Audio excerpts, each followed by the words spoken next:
When Melissa Fahy was carrying out renovations to her home in Westfield, New Jersey, she found a letter that didn't belong to her. Realizing that the envelope was decades old and never reached its destination, she opened it. And when she read the message contained within, it reduced her to tears. Fahy and her husband had not long lived in their home on Hazel Avenue in Westfield.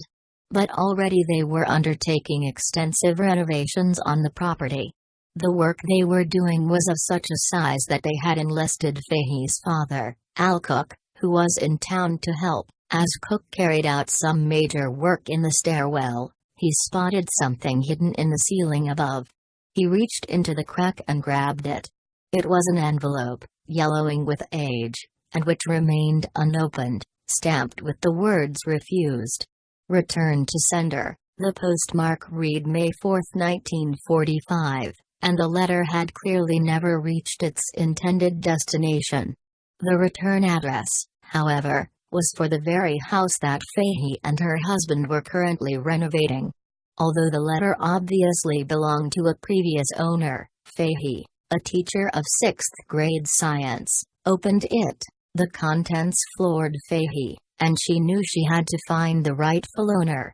But with the letter having been penned 72 years before, where would she start? As a member of NJ Mom's Facebook group, she went straight to the internet. Surely someone would have a lead on whoever used to live in the house?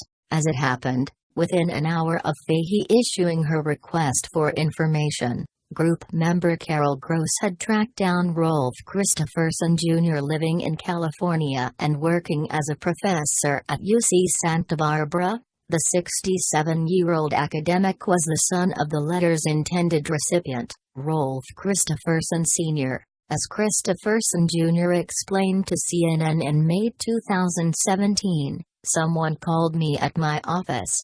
They just Googled my name because I have the same name as my father.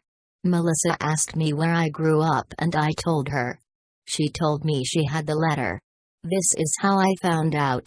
Fahy had the letter sent by overnight delivery to Christopherson Jr. It had been written by his mother, Virginie, to his father when he served as a Marine in the Norwegian Navy in the Second World War.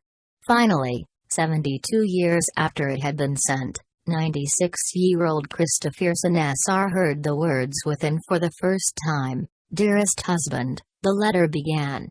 Indeed, it was a love letter, which by sheer coincidence had found its way to its intended recipient on the anniversary of its author's passing 6 years earlier.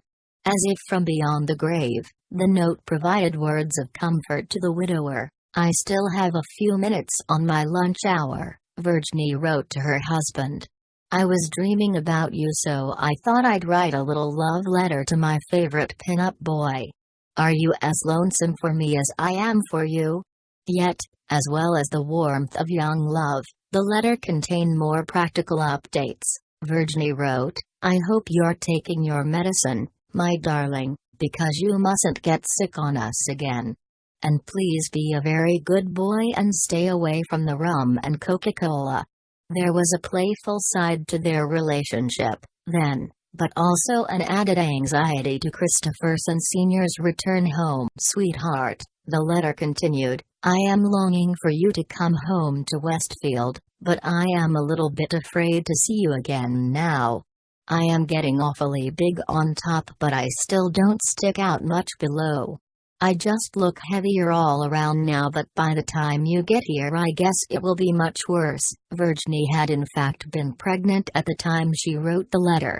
She explained, "I feel wonderful and the doctor says everything is perfectly all right and normal so far. I'm not a bit worried though. I just feel happy and proud to be carrying the baby of the person I love most in the world." Virginie was carrying Christopherson Jr.'s older sister at the time she wrote the letter. The lovelorn mom-to-be had lived in the Westfield home with her father while her husband was at sea during the Second World War. "I really feel as if I have a part of you with me all the time," she told her husband of the imminent birth. Virginie had worked as a copywriter at an advertising agency while her husband served in the Second World War. It was during lunch at the office one day that she penned the letter to her love. On his return, Virginie gave up her job to stay at home as a mom. "You will always be more important to me, and the two of us together, alone in each other's arms, will always be heaven on earth to me," the letter concluded.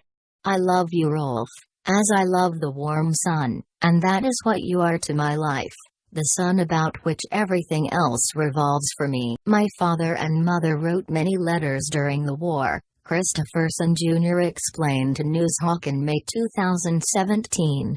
"They were all lost when we moved to California in 1959. The one that Melissa found is the only remaining one, and that is why it is so important to our family."